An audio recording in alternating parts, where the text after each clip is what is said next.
2 Samuel chapter 23. These are the last words of David, the inspired utterance of David, son of Jesse, the utterance of the man exalted by the Most High, the man anointed by the God of Jacob, the hero of Israel's songs. The Spirit of the Lord spoke through me, His word was on my tongue.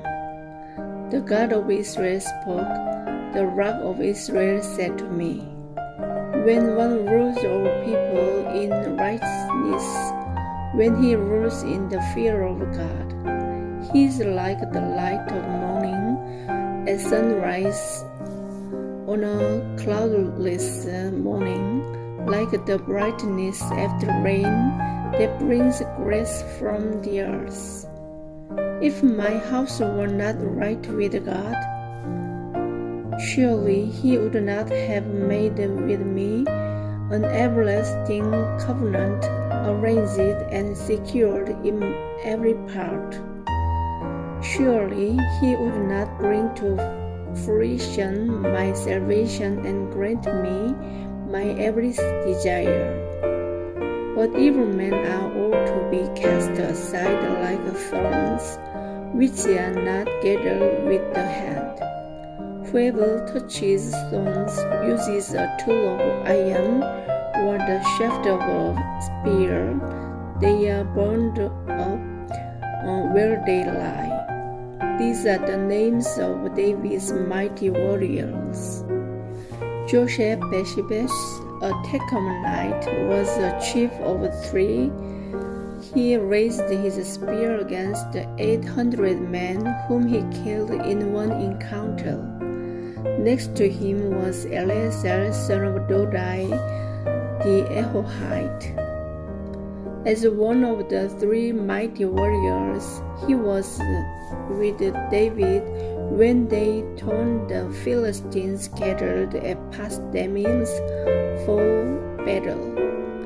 Then the Israelites retreated, but Eleazar stood his ground and struck down the Philistine till his hand grew tired and froze to the sword.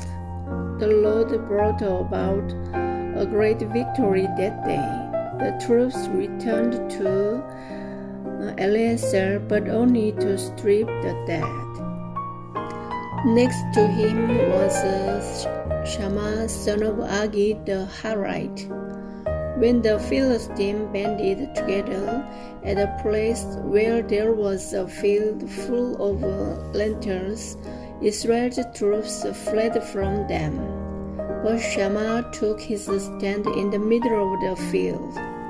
He defended it and struck the Philistines down, and the Lord brought about a great victory.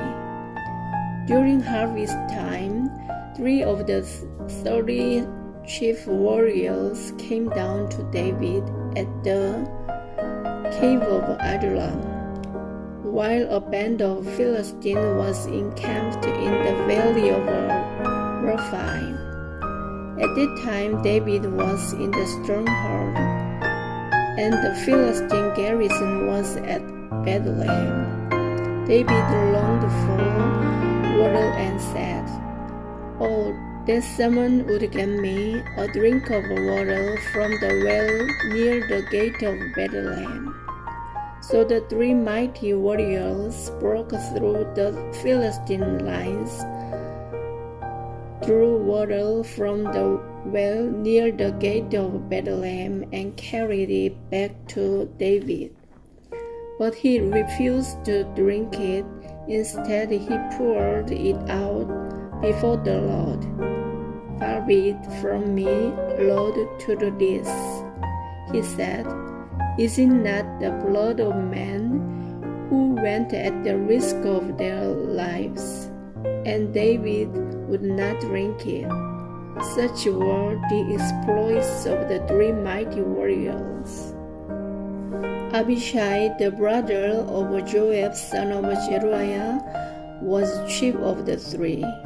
He raised his spear against 300 men, whom he killed, and so he became as famous as the 3.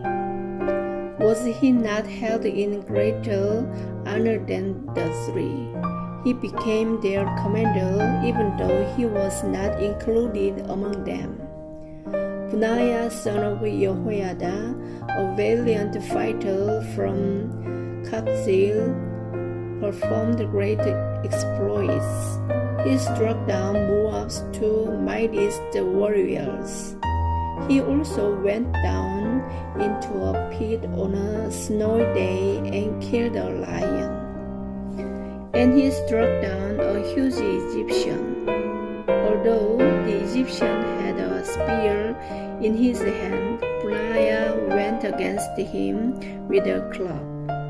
He snatched the spear of the Egyptian's hand and killed him with his own spear. Such were the exploits of Benaiah, son of Jehoiada.